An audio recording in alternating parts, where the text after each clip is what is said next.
কেন পড়তে পারি না। পড়তে পারো নাই?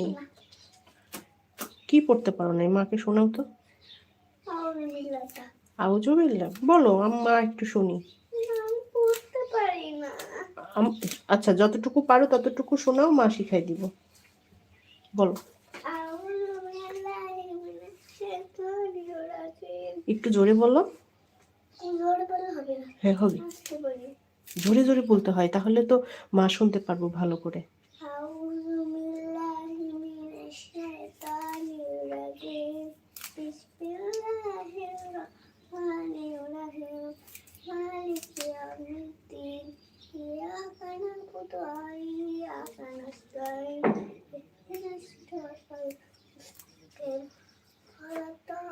ইহদিনাস সিরাতাল মুস্তাকিম